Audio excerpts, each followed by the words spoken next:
I am going to demonstrate how to get absolute apps for parents. Right now the iPad is sleeping, and this is the home button right here. We call it the belly button too. It's the only one you can press on the iPad. On the other end of the iPad is the camera, which is right here, and that's the front camera, and it also has a back camera, but you have to be careful that you don't have the cover covering the back camera to take pictures, but we'll do a different video on that later. Anyway, you press the home button to wake it up, and then always have to slide it to wake it up, and the students will have a passcode. I just have a generic one on this. You will have to ask your student what their passcode is. If they do not want to tell you their passcode, we can issue a clear passcode to it and get you into the iPad. Now, right now I can tell I'm not in the home screen, so I'm going to tap my home button again. And these are all the home apps. These are all the generic apps that Apple loads, and you cannot delete them. So the kids have loaded Absolute Apps. To get to the next page where I was, you can swipe it with your finger. And this is what they see. I've loaded a couple of apps on here. They tap Absolute Apps, and if they do not see this, they might have this selected. The A at the bottom, they will see a blank screen, but they need to go to App Store, and depending on what grade level they're in, they're going to see all these different apps.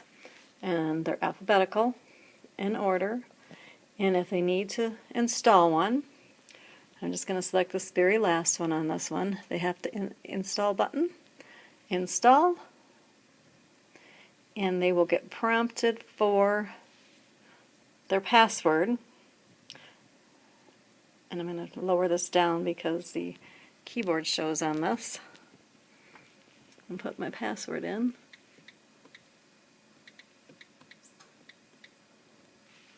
And press OK. Then the app will start installing. It goes back to the home screen, and that password will stay there for 15 minutes. So they want to install as many apps as they can in a 15-minute period. They just tap Absolute Apps again. I'm going to install Dictionary, and you'll see it goes, and this time it does not ask me for the password. And goes back to the home screen to the second page to load the apps. Now we've also put the MCS homepage on here for the kids. That's what that is. That will bring the screen up for the Manchester Community Schools homepage. You'll notice it has nothing on the top there where all the schools are listed, and there's a photo up there. It's because that uses Flash, and the iPads do not have Flash. It's not installed on them, nor is it available to be installed on it. So anytime something ever comes up that says it needs Flash, it will not work. So I'm going to tap my home button again, and that will take me back to the screen I was at. Tap it again, and there it is. And that is how to install Absolute Apps.